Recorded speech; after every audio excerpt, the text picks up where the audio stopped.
Yesterday's price is not today's price.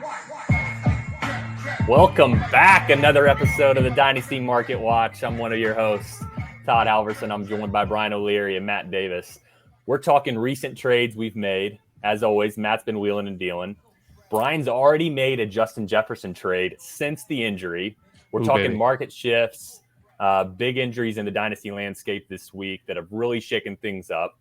So we're going to get to all that. But Brian, go ahead and kick it off. Bull or bear, who you got for us? Yes, sir. Let's jump right into it. So this week, my bull is Tyjae Spears. We talked about on the last episode, can you buy him for a 2? And I'm not sure, Matt, what do you think about that? Are we getting Tyjae for a 2? No, kind of like the intro says, yesterday's price is not today's price. I don't think you can get him for a 2 anymore, but you never know. I mean, he's caught the attention of everybody, I'd say that. So what do you think you're trying to buy for? Yeah, so that's the problem. You're coming in with, yesterday's price is not today's price.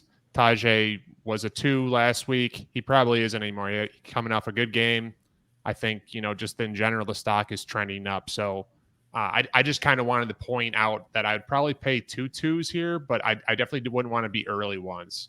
Some of the things I'm liking about him: big play potential, involved in the pass game.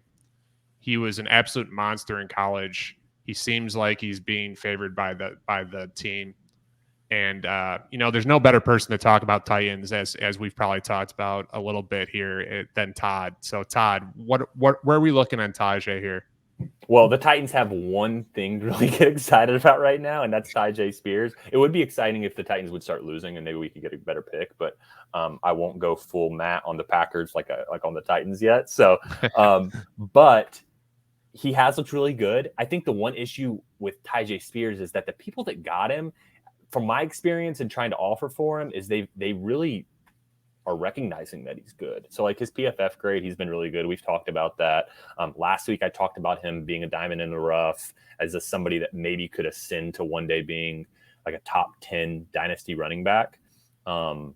It's kind of bizarre how the Titans have been using him almost more than Derrick Henry. I don't know like what they're stating Derrick Henry for. But yeah, I mean, it's hard. I think if I could get him for 2 like late 2s, I'd be good with it. I've really tried to like tack him in, like throw him into deals. Throw him in is probably not the right term. I've tried to add him into deals at the value of a 2, and like the other managers aren't buying it. But Matt, I mean, as somebody that's continuously on the prowl in the trade market, do you target Tyjae Spears much? Do you have it much? Yeah, I have a lot of them. I have 7 shares in 18 leagues. I actually just made a trade Saturday night that included him. Where real quick, I'll just say I gave up JSN and Chubb on a contender, and I got back Ridley, Brian Robinson, and Spears.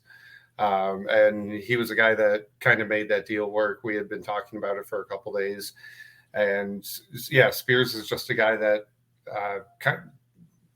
Brian kind of covered most of the argument. I think he's worth more than a 2. He's flashed a lot.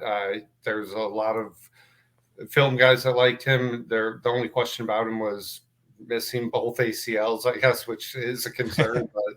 but yeah, I mean, there's everything so far. There's everything to like, nothing to dislike. So Matt, give us that trade one more time. Yeah.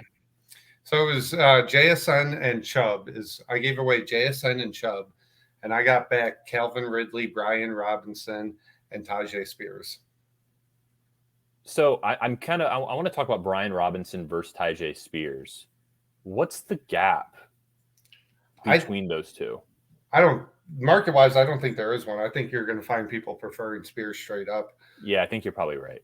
So younger, sexier.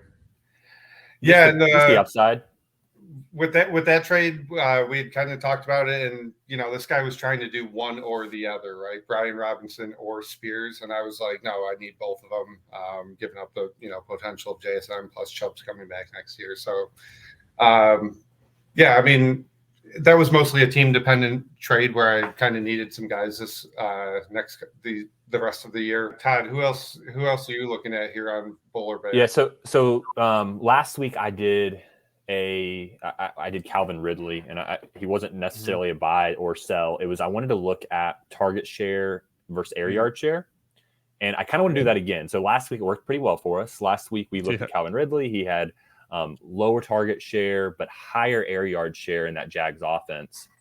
He was kind of getting high value targets, and then boom, he had a kind of a pop week. There's still some concern there because Christian Kirk has been earning a lot of volume. But I'm going to go back to the well here. We're going to look at target share versus air yard share yet again for the Bull or Bear. And your freebie of the week is Amari Cooper. That's not who I'm going to talk about, but Amari Cooper has a fairly low, I think around 20% target share, really high air yard share. So that's your freebie of the week. Maybe try to grab him after Deshaun Watson misses again. But who I want to talk about is DK Metcalf. 19% target share, 35% air yard share. I think his target share is a little bit fake as low as it is because of all the check down targets that JSN is getting. It's like they're using that as part of the run game. But the problem with DK is that he's not cheap. He's wide receiver 17. He's not putting up crazy numbers. So just like last week, I'm not necessarily saying he's a buy, but he could be a buy on a tank team. I do have him on several tank teams. And so maybe if like you have a bunch of firsts, maybe you could move one if on a tank team, if you're maybe not necessarily going to get Caleb Williams. But so my question would be, would you move like a first and a second? If it's like a late first, maybe you've acquired some first, a late first and a second, Matt, would you move those in order to get a DK? I'd move a late first. First and second, no, probably not. But I think he's probably worth around a late first and second. I wouldn't want to throw in more than a first. So what do you see? I'm on the other side here. Late first and was assume late second. If it's my own picks, I'm feeling pretty good about that risk reward. That's not baking in that crazy ceiling that everyone initially gave DK because of his physical attributes. So like that's to me is a good value to buy him at. And the risk is relatively low. Yeah. So Brian, we've talked about it in the previous episodes, that kind of that elite tier of wide receivers. And to me, DK always is the bridge gap from that elite tier to the tier that includes like Jordan Addison, Christian Watson, maybe a couple older guys. You've got like Keenan Allen, Debo, Calvin Ridley, Pittman. So that's kind of like I view him as the bridge between those two groups. So if we look at the back end of that elite tier that may have like T. Higgins, Ayuk, Puka, any of those guys that you would trade DK for, I'm assuming none of them straight up. Would you trade any of those guys and just tack on a second to go get DK? I'm not Todd. That's a different scenario entirely, in my opinion. Those guys are trending up. We've talked about Ayuk last week too, that his potential for top 5, top 1, of the year type. I mean, that offense is buzzing right now. And same with Higgins. He's down a little bit. Yeah, Ayuk's that kind of talent. I mean, that kind of talent. Really, as crazy as it sounds, but even Puka is at this point. I mean, Cup comes back and Puka's still getting 11 targets. All right, and then on the flip side, like the guys like Debo or Addison, Christian Watson, would you tack on a second to go get DK, or is that just you'd rather keep? That's perfect. That's perfect for Matt. That's Matt's wheelhouse right there. Take us. No, I'm not doing that either. And to me, I mean, the reason I'm not paying a first and second is there's just not enough of a difference between DK and some of the other guys that we've just been talking about. Like I'm not going to pay a first and second for DK when I can just go get Debo for a lot cheaper, in my opinion, most likely. And he's probably going to put up similar production. And like a guy like Watson, there's just too much potential there where I'm not going to want to trade a second. If I'm trading a late first and second, it's going to be for a difference maker. I'm going to go get Tyreek's too expensive for that now, but I'm going to go get Diggs, Cup, Devontae, one of those guys with my first and second, DK, who I don't view as any different than, So 10 other receivers in that range. So, Matt, I think this is a perfect way for us to segue into your bowl here. There's people that are impact players, and then there's that next tier of guys that are going to impact winning, right? So, why don't you tell us who your bowl of the week is? Yeah, the one guy that caught my attention, because I was telling you before the show started, before we started recording, that I think week 5 now the market has kind of caught up a lot. And just one guy that I think you can go get for cheap right now is Adam Thielen. He's 33 years old. He doesn't look that impressive when you watch the Panthers play, but now he's getting targets and production with Bryce Young. So that was a question: would he only do it with Dalton? I'm not paying a second. I'm not even paying a late second for Adam Thielen, but anything less than that I can go get him for, if I can use a guy like Sky Moore or Jalen Hyatt that I don't have much hope for, and try and get him that way, I'm okay paying 2/3, even though I wouldn't want to pay more than one. But Thielen is a guy that I would be targeting if I needed some flex or wide receiver production the rest of the year on a contender that should cost you less than a 2. Yeah, so that makes sense. I mean, I think it's important. Again, I think you're assuming the obvious of you're not buying him on anything other than you're a contender that needs a flex piece, and he is someone that is somewhat stable, I guess you could say. I mean, he's going to get targets in that offense. They don't have any other real options, in my opinion. Maybe Mingo, but I Todd, just don't think there's anybody that's going to threaten him for the work there. So the rest of the season, he should be a mid to low wide receiver too. It's turning my stomach to agree on Adam Thielen being a potential buy in Dynasty. But Todd, what are your thoughts? Talk some sense into us. I just don't know when I would buy him. Like, sure, I would love to give 2/3 and play Adam Thielen if I'm starting him. I just don't have many teams that are contenders where I'm like, I really need Adam Thielen for the stretch run. Maybe I could I use him for like a week or two? I've got a lot of T. Higgins. We've got some more injuries this week, some ARSB. Sure, it would be nice to have one start from him, and he can give you really good production. But am I going to give up? I made a trade a few weeks ago where I traded away, and it's going to sound terrible now. At the time, it didn't feel terrible, but I traded away 2/3 and Tank Bigsby for Miles Sanders. And that was like, I think after week 1 when he got a lot of work, and it was like, okay, at least we're going to get opportunity here. Yeah. And those just don't feel good in the long run. It was not worth it. Like, if I go back and look at how many points he's given me starts every week or a couple weeks out of it. Cause I had Taylor, I had Kupp, I had Eckler, all these injuries. So no, I'm probably just not going to be in position to get an Adam Thielen, but would I trade like a couple thirds, or would I trade maybe a third and a Bateman for him, or just Bateman? Yeah. I mean, I guess I would, if I could start him, but I would have to be really down bad to be in that position. But I do hear you that he is killing it. So he's the only guy. He's the only guy that I was looking for that you could probably get for less than a second that I think could help you for a month straight. You could start him probably most of the season, I think. Yeah, and that's the extent of the interest I have, and I would not go crazy with it. I wouldn't even pay the latest of seconds for him. Go ahead, Brian. Yeah, I think what you're saying makes total sense, Matt. I wanted to make sure we frame the context of the situation, right? Thielen is born in opportunity. So yeah. I mean, I think that's another perfect segue. It's like we planned this or something, but this, segue into our next segment, which is Windows cracked ? And we're kind of looking at some opportunity cost buys potentially. So we're looking at, in this situation, we're looking at specifically Anthony Richardson, Achane, and Justin Jefferson.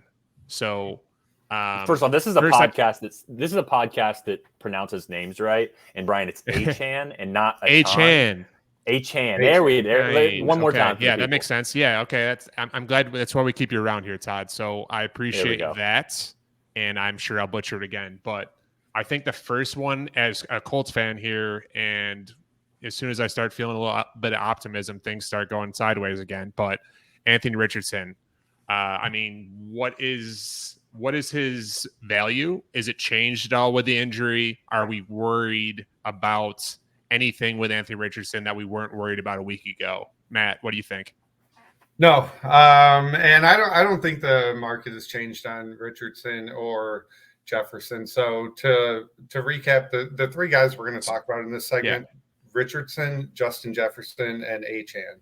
All of them rubbing that in, all of them got injured, should miss a minimum of a few weeks, but Richardson and Jefferson, I don't think anybody's changing the price on too much. It's kind of like we talked about a little bit. They're maybe available at their market price, but just to give you an example, with Richardson, I tried to buy him yesterday. I offered Joe Burrow to a team that's competing for Richardson and Downs, and that's it. Reject, no counter. So I don't think the Richardson owner is moving his value at all. What do you think, Todd? So we're gonna take a step back here. I'm gonna get on my high horse for a minute, and I'm gonna call out the group of people that are in your group chats that are shouting "I told you so" on the Achane injury bug because he's too small. It just pisses me off because it's just basically what they've done is they've just taken a massive hedge that you can't lose. I mean, if you just keep touting that someone's going to get hurt, they'll eventually get hurt. Well, you're never going to be wrong because in the NFL, it's bound to happen.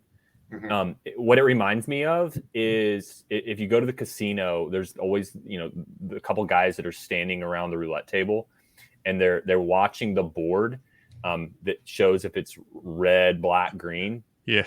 But of course they don't put any skin in the game. They're just like watching it. And they're like 4 reds in a row. And he keeps shouting that eventually it's going to hit black. It's going to hit black. But they don't, of course, that doesn't matter because they have no negative outcome if it goes red. And then finally it goes black. And it's like, oh, I told you so. I told you so. Yeah.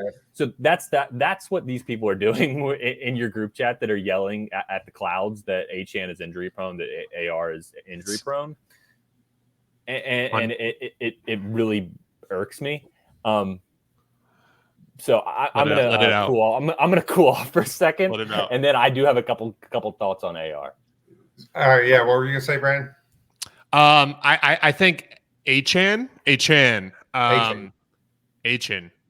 You guys are higher than I am on him, but this illusion that he got hurt because he's small or he's not going to be good because he's small is just outrageous, and I'll fuel Todd's anger. So for as long as I have to protect that. I mean, like you're saying, you're hedging something that doesn't. There's no way they can lose their morning quarterbacking, and it's just ridiculous. In terms of value of what I would pay for him, that's probably a 1 and 2 twos is probably my max. I've seen people talk 2 1s. And I think 1 and 2 twos is probably where I would feel most comfortable because he's running back 5 probably. I don't see him passing Breece Hall, JT, and the big 2 that we've talked about. So Matt, I'm sure you got a feeling on this. Well, so you're still paying that right now. You're still paying the 1 and 2 twos right now. Because now I think you can maybe get him for that because I feel like that was his price was closer to 2 1s, before the injury. And I do think there might be a slight buy opportunity, kind of like Todd talked about, like we mentioned, people being concerned that, this wasn't his first injury. He did get hurt in August as well. So maybe you can use that. Maybe someone's getting scared. But I'm thinking he's the only guy in this kind of segment in this group that I think the injury might have affected his value. So if we swing it back to Richardson, would you guys agree with me that you're probably not getting any type of discount with Richardson right now? I don't think you're really getting much at all. And so you could maybe try to go like T-Law plus, and I don't think that you're really going to get their attention. So I think I went to all of my AR leagues and all my leagues with AR, and everybody's a rebuild. So they're like ready for him just to get healthy, and they don't really care that he's sitting out. If they're a contender, yeah, maybe, but they probably have 3 quarterbacks. They'll probably just wait it out. Like you're not going to swing anything great. Yeah, and that's been the sense that I've gotten. I've tried to go after Richardson a couple times, and I haven't seen the owner move their price at all. What were you going to say, Brian? I was just saying I have just a tangible example. I have Lamar Jackson on a rebuild. I went and looked at the team that had Anthony Richardson, who coincidentally did not have their 24 first. That's a perfect opportunity to open a trade door, in my opinion. Mm-hmm. And basically what I tried doing, and it's still in the works. We're kind of working through what we might want to do. So I don't want to leak too much information of my personal opinions. Yeah. But, I was giving Andrews and Lamar as the base, and he was giving me Richardson and Olave. So just, kind of like a shift in terms of I'm rebuild. So it's, again, context mattering. I would rather Olave than Andrews probably in a rebuild. Yeah. And then there was another piece that I won't go too deep into because it's ever changing. But there was another piece that was kind of shifting it to my side a little bit. But I mean, Todd, I think I talked to you a little bit about Matt, but Todd, what are you thinking on that type of move?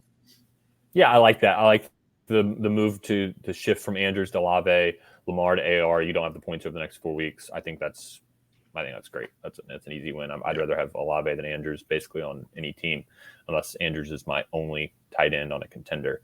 I do want us to put some time in on Jefferson a little bit, and I don't know if there's been many trades, but I do know we have one so far already, Brian. So I want to just kind of take one step back and talk about Jefferson versus Chase coming into the year.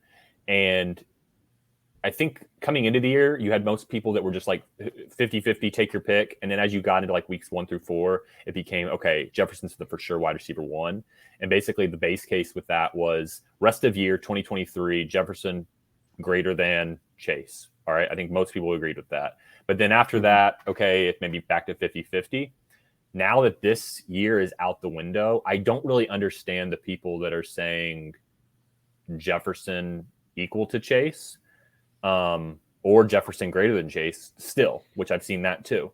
So if I'm rebuilding, I'd be happy to acquire Jefferson if I'm trading away Chase, but just a mid to late 2 doesn't do the trick for me. Yeah, Brian. So go ahead. What were you going to say to that? I saw that you. So I disagree here with Todd. I think context again matters. If I'm in a contending team and I can shift from Jefferson to Chase, I'm probably doing it 1-to-1. If that's an opportunity that I have. But if I'm in a rebuild or a semi-contender, because, I mean, those types of players can exist on anything, I guess, in terms of, team builds. Mm-hmm. I'm definitely favoring Jefferson as a better wide receiver. I understand the Burrow case, and I think Chase is probably a little more explosive. But just to me, like my preference, you can't go wrong with either, and to be clear. But I still think more people are going to, even if it wasn't my opinion, I think more people are going to view Jefferson higher, and you're going to be able to get tack-ons like 2s and 3s. And I've seen that happen already. Zoltan got one with a 2, one with a 3 tacked on. Yeah, so Matt, that's my main point, is that I'm Team Jefferson, and I may be biased. I just think he's a better receiver. I think Chase is more, not bust, but he's more of a boom type of receiver. That obviously works in fantasy, but that's just preference, I guess, more than anything. Yeah, no, I agree. I've never had a strong JJ versus Chase opinion. I always have leaned JJ just because of his unmatched historical production to start his career. I do think he's a better player in real life. I don't put that much stock into, we don't know what his quarterback is versus we know Chase is going to be attached to Burrow. I'd still lean Jefferson, but it's very close to me. With this injury, I would definitely add like a late 2 on top of him to get Chase for the rest of the season. But overall, I just view them as 1A, 1B. I don't have a strong opinion on that. Brian, so you did get a major Jefferson trade done today, right? So post injury with the injury news on it, we are in the league together. Did you want to go ahead and talk about it? Yeah, I'll give you a quick breakdown, and then Todd, you kind of hit us with your quick reaction. Any other additional thoughts? So I'm on a rebuild, and I'm trading with a contender. I received Justin Jefferson and Trevor Lawrence. Those 2 guys, Jefferson, Lawrence.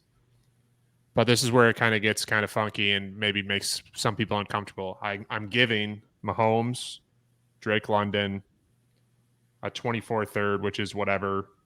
Probably it's going to be early 25 second, which will probably be early to middling, and then a late 25 second. So Mahomes, London, early third, early second in 25, and late second in 2025.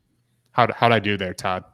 I don't love it. I don't love it. I didn't think you would. Yeah, love it. Yeah. So I mean, if I had felt more comfortable about Trevor Lawrence, maybe I want to table my thoughts on Trevor Lawrence for just give us maybe a couple minutes.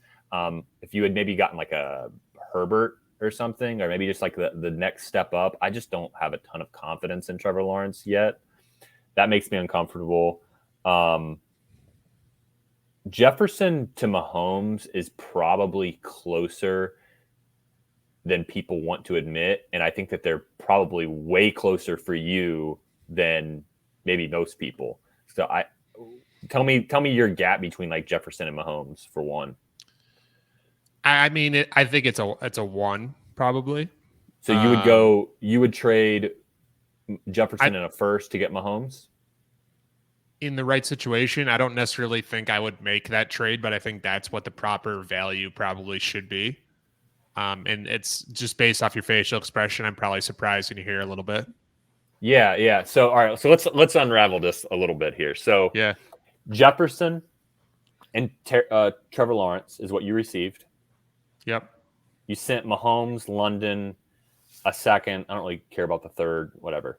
A third in 2 seconds. Yeah. A third. Okay, 2 seconds. So all right. So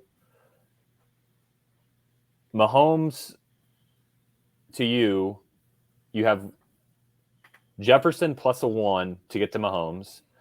So a 1 and Trevor Lawrence basically was equal to London a second and 2/3. I can't do it that way. I just have to compare the quarterbacks and the receivers to the receivers. I love the trade for Brian. I would definitely do that trade every single time for him. I don't think the gap between Mahomes and Trevor is bigger than the gap between Jefferson and London and 2 seconds. So the way I would look at the trade is Trevor and a first for Pat Mahomes, and maybe people would have the gap bigger than that, but I think Trevor and a first for Mahomes is fair. And then London, a first and 2 seconds for Jefferson. I would take the Jefferson side of that. But Brian, how were you calculating that? So I broke it down quarterback to quarterback. So I have like a 1.5 in between Lawrence and Mahomes. So there was a 1.5 gap there. Let's call Trevor Lawrence, say 3 1s. We'll just say that as like a general round number. I would view him as 3 1s. I would view Jefferson around 3 1s. I'm viewing Mahomes as 4-ish, maybe a little bit more. London as like a 1.5, and then a couple seconds. So like it was more. I think it's a fair deal that maybe favors him, like on the surface, but it's also for context. Again, I've said this a million times already, but this puts me in a great position to also get Caleb, with the 101. So I think that factoring into the decision, I have a very realistic shot at potentially catching them now with the move that I made with adding Jefferson. And I've talked about, I'm not worried about his value. So it's kind of it's a dual purpose in this situation. I'm not as big of a Trevor Lawrence fan as some people that like we talked to for sure, but I also, the games that I've watched, he's hitting guys in the hands, or it's right there. There's some big plays coming. We talked about Ridley, we talked about Kirk. I like Ingram, I like ETN. I think they have good weapons that he should be able to hopefully grow. And if I screwed up, I screwed up. It's unfortunate, but that's what, you got to risk it for the biscuit sometimes. Todd, going back to what you were just saying about Trevor, it sounds like you're a little bit down on them. We have our next segment kind of focused around them.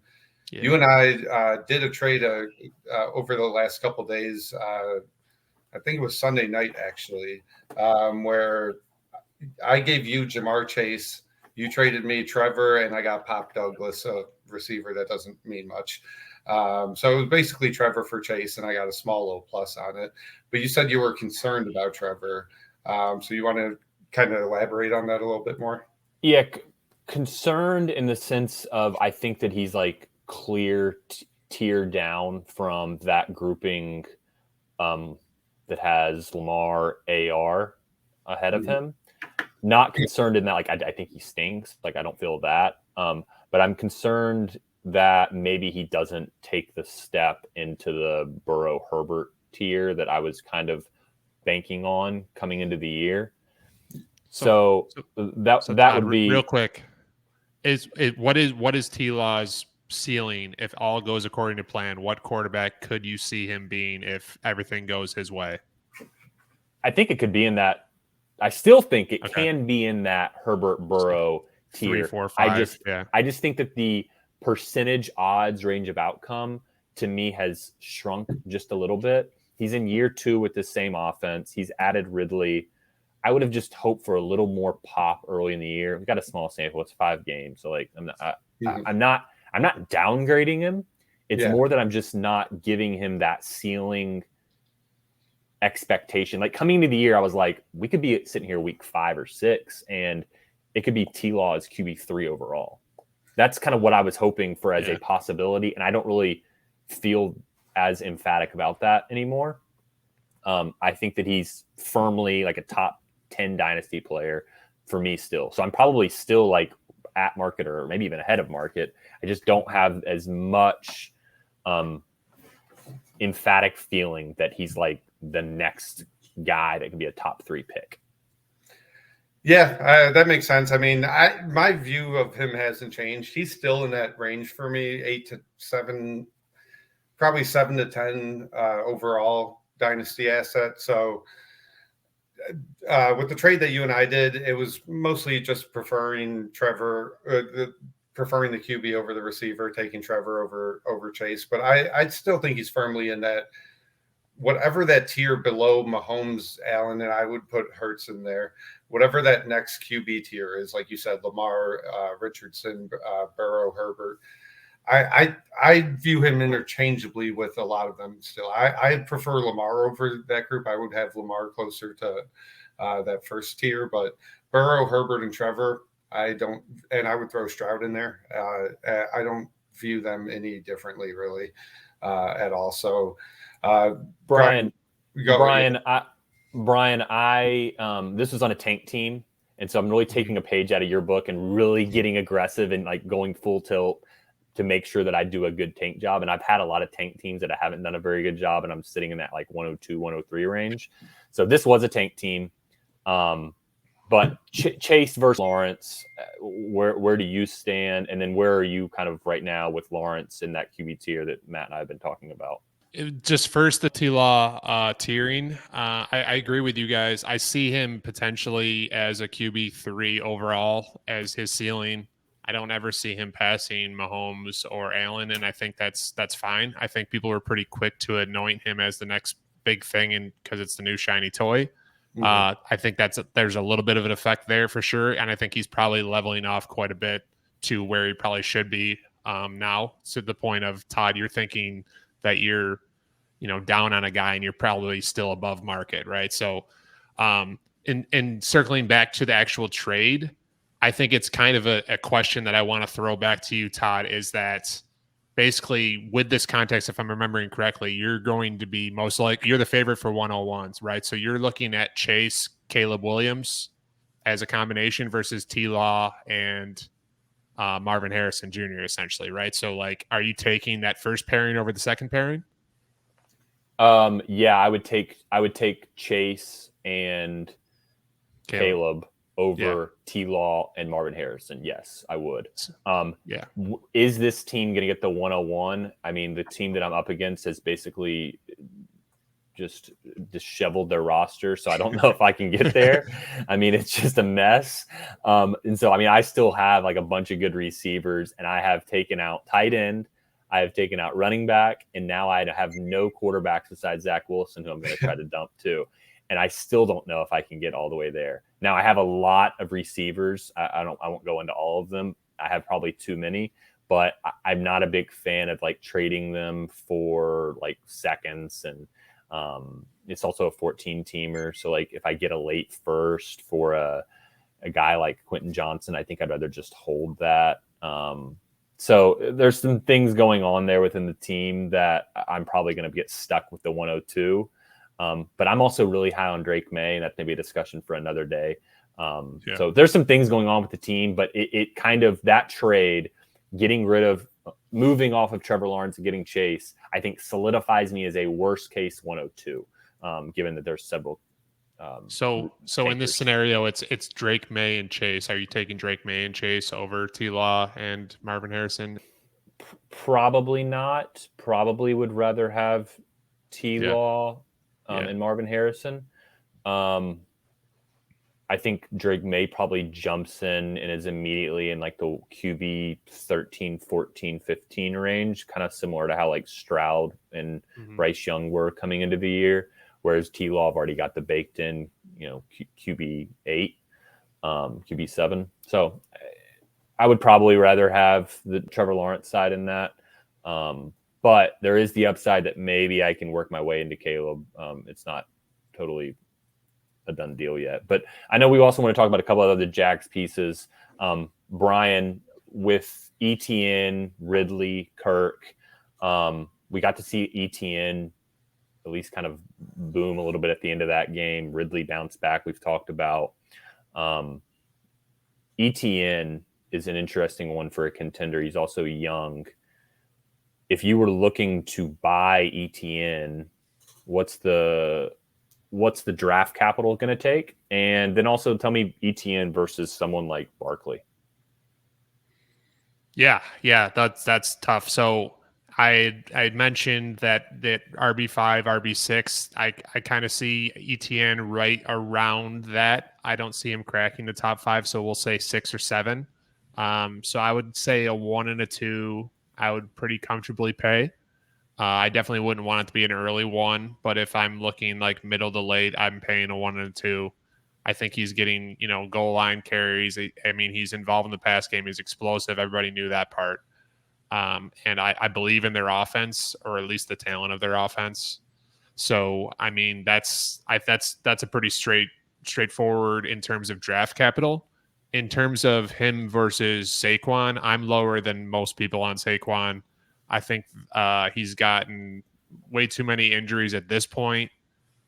I think he's on a disastrous team in every sense of the word. Sorry, Giants fans that are listening, but it's just an absolute dumpster fire. But that being said, I'm not paying plus to get off. I'm not paying much of a plus, maybe like a 3 or like a toss-in player to go from Barkley to ETN. I'm not like super excited to move running backs like that. I'd rather go into something where I can move in the other direction of like a tank build or something like that. So Matt, what are your thoughts on these two? Yeah, so with ETN, I don't think Barkley will get it done anymore, especially with the boom game that ETN just had. With all these running backs, we've seen it already with how quick Achane has flew up the board. It's just it changes so quickly week to week. ETN was already kind of in that RB 5 to 10 range, and now he's firmly, I think, in that RB 5 to 6 spot, like you said, Brian. So I think you can try and buy him with Gibbs right now. Maybe Gibbs still has enough of that preseason cachet and draft capital and value to go get him. Swift is the guy that you're probably going to have to add on to. That's right in that next range. So if you really want ETN, maybe you have like Swift in a 2. We'll get it done. But I just don't think ETN is going to be acquirable at anything reasonable. I think you're going to have to pay 2 first for him, and that's kind of where I'm going to be out. Matt, we've talked about Achane tonight. Achane, let's say you're a contender and you're like, I got to get some points here. Yeah. Maybe a rebuild guy has ETN. What would you need on top of ETN to give up Achane? Would you do it for a second? Oh, no. I think that's an even swap right now with Achane's injury. So I'm not paying anything on top of Achane for ETN and vice versa. Really, I'm not. So if I have ETN, I'm not paying a plus on top of ETN for Achane. What if you have Achane and you're a contender? You would not pay anything on top of Achane, or you would not want anything on top of ETN to give up your Achane. No, I think I'd be fine just making that trade straight up. But again, that's if I need to replace Achane. If I'm a contender with Achane, there's a good chance that's kind of found money, if you will, and I already have a decent RB room that I was contending with without the expectation that Achane was going to pop into the top 5. Yep. But yeah, I don't have strong feelings on these running backs. Like Achane, I really like the talent. I immediately called him a sell once he started popping off. I still think he's a sell if the market hasn't moved on his injury. Like if his price isn't any lower, yeah, I mean, to me, that surprises me that you guys almost don't agree. It sounds like you don't think ETN should be worth the same as Achane right now. Like I should be expecting a plus on top of ETN if I'm willing to give up Achane. Yeah, I'd probably want a second if I have Achane. If I'm moving to ETN, Brian, do you differ?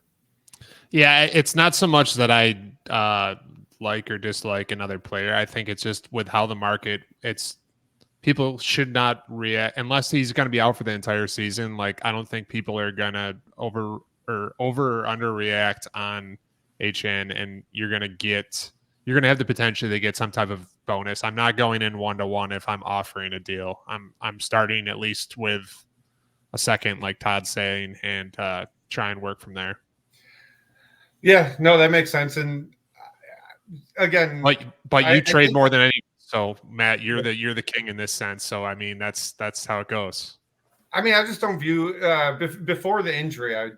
Before this injury, I did not view Achane and ETN all that differently. I think Achane was always closer to that ETN Ken Walker group than he was for me anyway, the JT Brees Bijan group.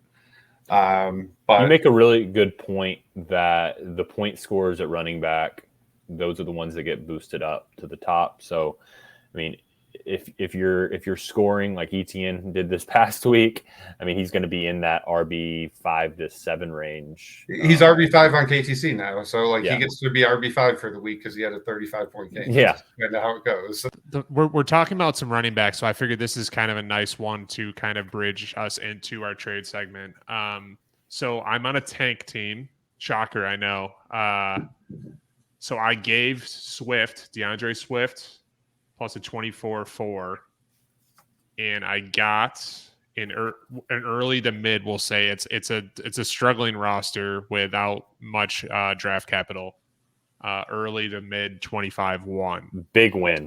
Big win. So I mean, recap it really quick. Swift and a 24-4, and you got an early to mid 25-1. Yeah, I mean that's just a dub.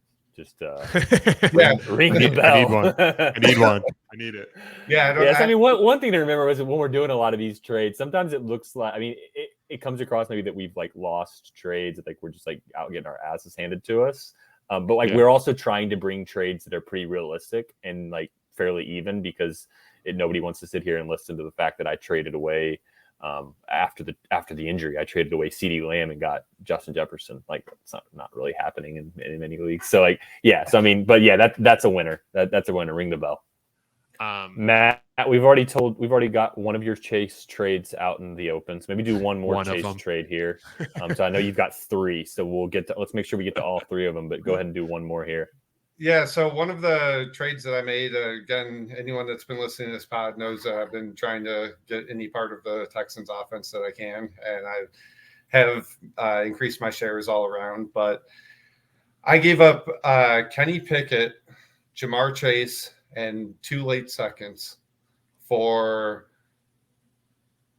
CJ Stroud and Nico Collins. So Stroud and Nico, the stack, and I gave up Pickett, Chase, and 2 late seconds. The seconds are in 24 and 25, and they belong to a 5-0 team that's the number 1 team in our league. So with this trade, I was trying to move off Pickett. I said earlier that I put CJ Stroud firmly in that Trevor Burrow Herbert tier. I think he's a first-round startup pick now, end of the first round. I think he's a franchise quarterback. I don't have any questions about that anymore. Nico is his number 1 receiver. I think Nico is justifiably kind of in that 20 to 24 wide receiver range. So basically I was using Chase here to move off Pickett and to get Stroud and Nico. And I love the trade. I'm very happy with it. The way I look at it is Chase and Stroud are interchangeable. I know that might be crazy to people. I think Stroud is, like I said, I think he's a mid to late first round startup pick, just like Chase is. And then Pickett, I wanted to get off of. I don't think he has much of a future. Him in 2 late seconds, I'm paying for Nico every time. So I know you guys are probably a little on the Chase side for that one, right? Todd, take it. Recap it really quick. So you traded away, and it was really disrespectful for you to start the trade out by listing Kenny Pickett first. That just kind of irked me a little bit. I just want to mention that the trade was Chase, Pickett, and 2 late 2s, and you got back Stroud and Nico. And Matt, I like it. Okay. I mean, I don't. It never feels good giving up Chase. Like I want to have as much Chase as I can, as much Justin Jefferson as I can. Yeah. But I don't mind going from Chase to Stroud. I think Stroud's kind of awesome, and so I would want something a little bit on top of Stroud to trade Chase. But I think you got that, because if I took Kenny Pickett and 2 late 2s to the Nico owner and said, hey, let me swap this for Nico, they're going to laugh in my face, and I'm not even going to get a counter. So I mean, Kenny Pickett's worth what, like a mid 2 at this point? He's a guy nobody wants. So it's almost like you had to dress him. Like I almost had to dress him up in the big, nice Jamar Chase thing to just be like, here, like take my quarterback. Take him off my hands. Yeah. Yeah. And give me a quarterback and a receiver back. So, yeah. So I'm actually okay with it when I really start dissecting it, and really Stroud this past week kind of firmed himself into being in that top 9-ish range at QB. I know Brian is a bigger positional homer than I am. I'm probably more on the QB side of things typically, even though I did just trade Lawrence for Chase.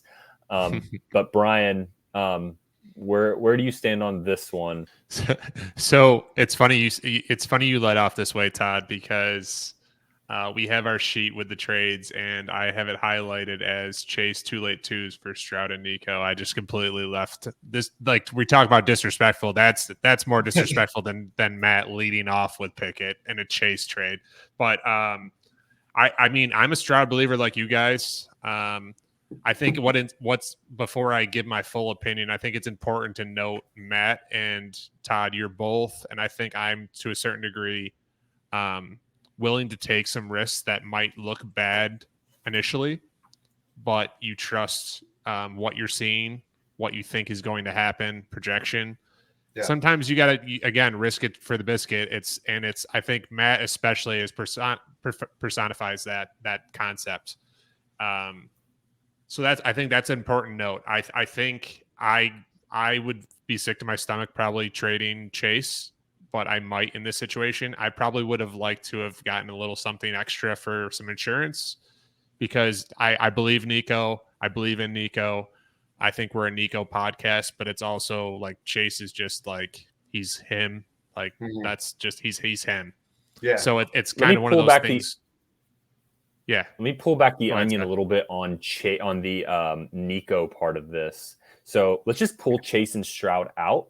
You have Pickett and 2 late twos for Nico. I'm almost convinced that it would take me another late one to trade Nico for that the rest of the junk. Like the 2 late twos and Pickett are like hardly moving the needle at all for me on a wide receiver that I view as in the top 25.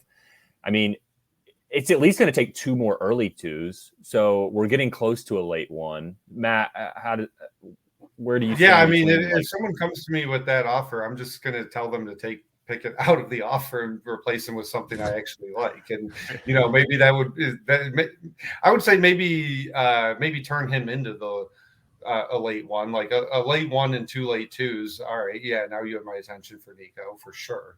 But yeah, Pickett's just a guy that I think is really hard to sell right now. Nobody wants to buy him. bordering on worthless. I'm not going to tout him as any kind of nice value because everyone hates him. Everyone hates him for a reason. He's not any good. So yeah, I was just trying to get off of him there. Happy I did it. I think you guys might push back a little bit on the second one then, because I thought you guys might have pushed back a little bit there. But the other one that I did was just a 2-for-2 swap. I gave Chase and Gabriel Davis, and I got Garrett Wilson and JSN. And I did this before Chase's blow-up game, so that was horrible timing on my part. Part of my logic with trading Chase and Gabriel Davis for Garrett Wilson and JSN was that I thought that I started thinking that the Bengals offense was really going to struggle the rest of the year, that Burrow's calf wasn't getting any better, that the fact that they couldn't move the ball whatsoever against the Tennessee's pass funnel defense that other quarterbacks have been lighting up. I definitely was starting to get concerned rest of the season, not long term.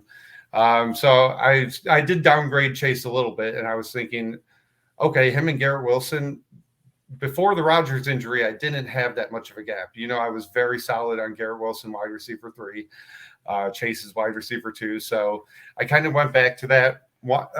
Basically wanted to turn Gabriel Davis into JSN. Figured it was kind of a nice gamble to do that. And either way, I wouldn't regret it that much. One weekend, I'm definitely regretting it. Chase blew up. So, yeah, what do you guys think? You're probably taking the Chase side right there, right? It's probably just free Gabriel Davis a little bit. Yeah, it was a free Gabe, yep. And if JSN can hit the level that I think a lot of us thought was imminent coming into the year, then I don't really see any issue with it.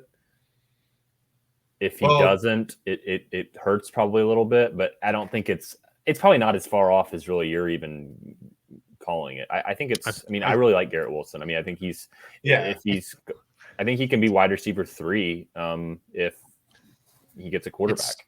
It's important to note how high Matt was on Garrett Wilson to I think to what you're kind of circling to there, Todd, is that, I mean, worst case, if JSN fizzles out, he kind of doesn't value Gabe Davis, and it's like a slight loss maybe from wide receiver 2 to 3 in his book, right? Is that kind of what you were thinking about, Matt? Yeah, pretty much. Kind of a free roll. Yeah, and I thought the Garrett and JSN together had a high enough floor where it's not going to be a disaster of a trade, right? Where I'm not trading Chase away for complete unknowns. At the very least, I'm going to have a really good receiver in Garrett Wilson and whatever JSN turns into. It does kind of bring up someone that I had as a buy of the week, but did you guys want to talk about any other trades before we get into our closing segment here? I'll hit on just a couple really quick. This one's not exciting at all, just kind of talking about process. So I've got a tank team where I had Evan Ingram still. I couldn't move him anywhere. I couldn't get rid of him. I had like 5 seconds already and didn't really want any late seconds for Evan Ingram. So I just moved him for Luke Musgrave. Matt's been talking about him and talks him up. He thinks he's worth a lot. So I said, I'll take a little extra Luke Musgrave. So I did that, just swapped him out. And then I had one more, traded away Waddle, Christian Kirk, Cortland Sutton, and a late 2. So that was Waddle, Kirk, Sutton, and a late 2. And I acquired Garrett Wilson and a 25-1. So I basically viewed Waddle and Garrett Wilson as a wash. The person with Garrett Wilson kind of wanted more sure points this year. So that was the Waddle, Garrett Wilson wash. So then it basically turned into Kirk, Sutton, and a late 2, Brian, for a 25-1. So you're kind of looking like 3 2s kind of for a 1 here with some insulated value. Obviously, I love that trade. I actually prefer Garrett Wilson over to Waddle. Again, it's negligible how much the difference is, but I'm out on Sutton. Kirk, I think, is never going to be above a 2 value. That's just my opinion. And I wouldn't trade him for a 2. Like if I had Christian Kirk, I'd rather have Christian Kirk than just a 2. But if I could trade him for call it a mid 2 and a late 2, all right. So maybe it's almost like Sutton, you're going to have a hard time really trading for a 2. I mean, this trade happened before this week, so it was probably like 3.5 2s for what I view as a mid 25-1. Yeah. So those are the types of trades again that are super advantageous because it's you're kind of giving parts for a whole, especially if you're not valuing those guys. So, and I'm tanking, so I shed a bunch of points there. I just jumped in 1 week. I jumped from like 106 to the 102 range. So those are a couple trades that I had this week that I thought were kind of interesting. I just wanted to touch on one super quick, and I wanted to make a point that I don't always win trades that I announce, or I think I regret it pretty much almost immediately. I traded Brock Purdy, which it's shocking to me. I can't really get a good grasp on how to value him, and hopefully you guys can help me out here in a second. But I traded Brock Purdy on this orphan that I took over, had excess quarterbacks. I was trying to get some value as I don't have my own 24-1. So I sent him for a 25-1. So that was before Monday night. So I think it was Sunday morning. And then obviously he had a great game, showcase game. He looks great. And I guess my question here, Matt, is I think we probably all agree he's worth a very firm 1. Yeah. Does he have the potential, or is he already there for you to maybe get into that 2 1s tier? I think he's closer to. I think it's. I've never been that high on Purdy, but I think his value is getting closer to 2 1s now. Where if you're a Purdy believer, you probably already bought him. If he's giving you points this year, you like him. There's really no reason to downgrade him for any kind of job security reason. I mean, he has that job. The team loves him. Kyle loves him. So, I can't really boost him into that like top 12 type dynasty QBs, but like he's right up there with, where Dak is or whatever, like that QB 13, 14, that is almost like its own separate little tier in startups where, ironically enough, Trey Lance used to live all last offseason. He was like in like his own little tier of 1 kind of. So maybe Trey Lance doesn't suck and Purdy is just that good. That's why he couldn't get on the field, right? That's what the Lance truthers will say anyways. That's how they'll rationalize it. Yeah, I think we have to just buy into Purdy as like a low-end QB1. They still run the ball a lot. Purdy doesn't have a lot of rushing upside. I would be careful about going crazy with it, but he's clearly separated himself from like, my guy Jordan Love and some of the other QBs that he was being valued at early in the offseason. So Todd, talk some sense into us here. How are you viewing Brock Purdy? He's my third most owned QB behind Herbert and Fields. I really like Brock Purdy. I think that right now he's producing really well, even with the low volume. I think only from here the volume will probably go up. Maybe not this year, but in the future. The defense for the 49ers may not be quite as good. They might have to playing a little bit different game script. So I think the volume, early in, like, I hate to compare him to like Tom Brady or Big Ben, but they had really good defenses. They had really good defenses earlier in their careers, and they were viewed as like game managers. Yeah. And then as they got into teams that were needing a more up-tempo offense, they started to throw more. So I think that could be a thing that you could point to and say, okay, maybe he's only throwing 27 times a game this year, but in 2024, 2025, he's upping it. So I think I really like him. I'm not selling him for I've seen people like, oh, I'll trade him for a first, or I'll trade him for a first and a second. I know, Brian, you traded him for a 25-1 here. I wouldn't be doing that. I think I like having him. I think I would be really interested if I was in a tough spot at QB, going and getting him and maybe saving up my coins instead of going and trying to trade for a CJ Stroud or a Tua. I just think it's a lot more cost efficient. I feel terrible about it. It's one of my it's not instant regret, but it was like, man, what am I doing? Like one of those things. I'd like to pride myself, and I don't have many of those, but that was definitely one where I just said, man, I screwed that one up. Screwed the pooch. Don't be like me.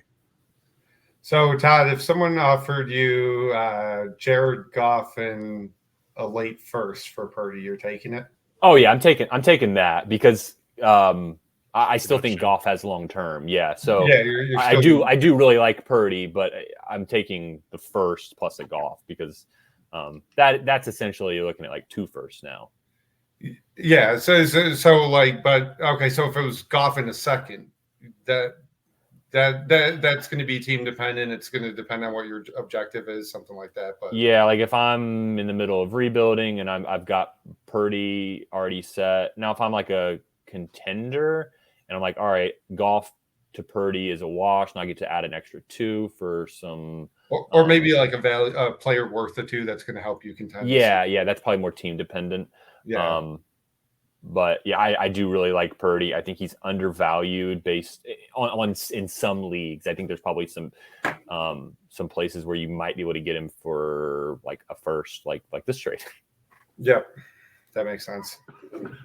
So let's go ahead and kind of get to wrapping things up here. We'll quickly go through what our buys were last week. So last week we talked about I was buying Chubb and Mike Williams. I've got a lot of them on different teams, looking at like 3s and maybe like a late 2, things like that.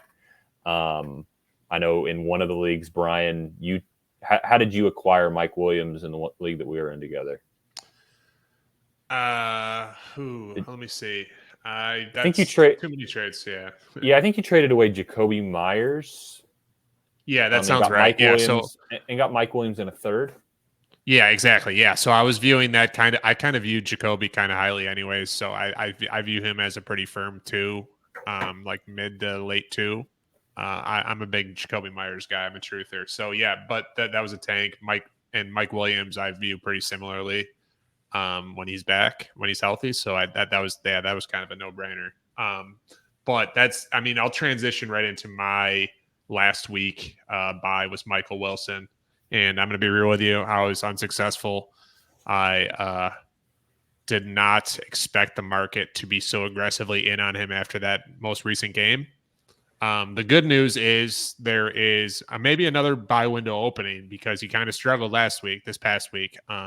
So to me, I would say, hey, play last week's episode this week and kind of send something out for him again. Try and get something tacked onto a bigger deal. Like we talked about last week, you don't want a 1-for-1.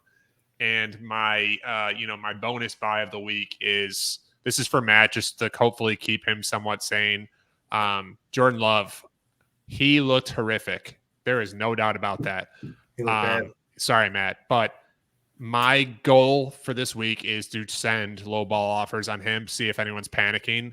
And low ball to me is go ahead and skip me on your list, but I won't be sending anything to Matt, but everyone else, you're getting a mid to late 2 offer for Jordan Love to see if you're panicking, or a quarterback that I feel bad about, and Love plus that type of stuff. But yeah, like late 2 value, mid to late 2 value, try and capitalize on the panic. So Matt, what are you thinking about your buy here this week? So last week I did say that my sell was to sell Achane. I did not anticipate the injury. Just get uncomfortable when young running backs spike in value like that. I did sell the last Achane share I had, so now I'm down to 0 shares. I packaged Achane with Jake Ferguson, and I got Sam Laporta back. This is kind of like just a middle of the pack team. I could miss or make the playoffs, but I have a lot of young guys.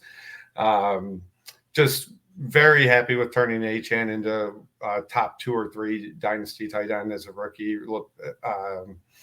The young tight end or young wide receiver was who I was aiming for with that sell. With my buy of the week, coming off a bye week, I would say this might be the last chance to go buy JSN for maybe a slightly depressed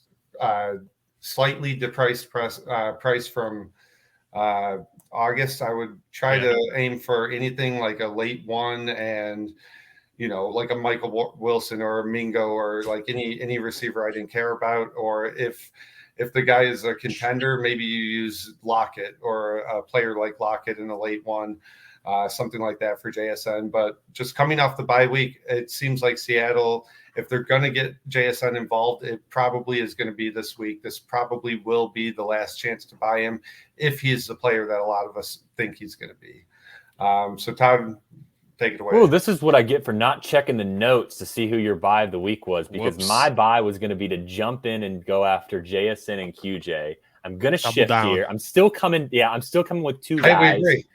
Yeah, we agree. So I'm going to be doing that. The 2 guys that I want to look at will be same team, the Rams, and dabble into the Puka Nacua and Cooper Kupp business. Yep. I think that there might be we might have hit the peak on Puka, and I still think people with Cooper Kupp, I don't know that it's a buy window of any sort, but I still think that people maybe if they had him and they're on a rebuild and they've been waiting for him to come back, now they're just ready to sell because he's actually producing. So I'm just going to try. I'm not trying to like buy low. I don't think that's necessarily the case. It's probably a buy high, and I'm perfectly fine with that. So I'm maybe trying to look at Kupp for a first and 2 seconds, and it's probably about the same price for Puka at this point. And I might be just willing to pay that. Maybe pivoting off of a high-end running back, like we've talked about Achane tonight, maybe something like that. So those are the 2 guys that I want to look at buying this week. Love it. So let's wrap it up here. We got a little less time tonight. We're at the hour 11 mark. So we appreciate you all joining the Dynasty Market Watch. Any retweets, likes of the podcast really help. Continue to bring your feedback. That has been fantastic. So just wrapping up kind of our buys this week. We've got JSN. Brian, who are you going to be buying again this week? Going with Jordan Love. Jordan Love. I just wanted to rub it in Matt's face one more time. Yeah. Rub it in Matt's face one more time with the Jordan Love crash. So, and then I'm going to be jumping in trying to buy the Rams receivers. But for Matt, for Brian, I'm Todd. Thanks for joining. Yesterday's price is not today's price. Why?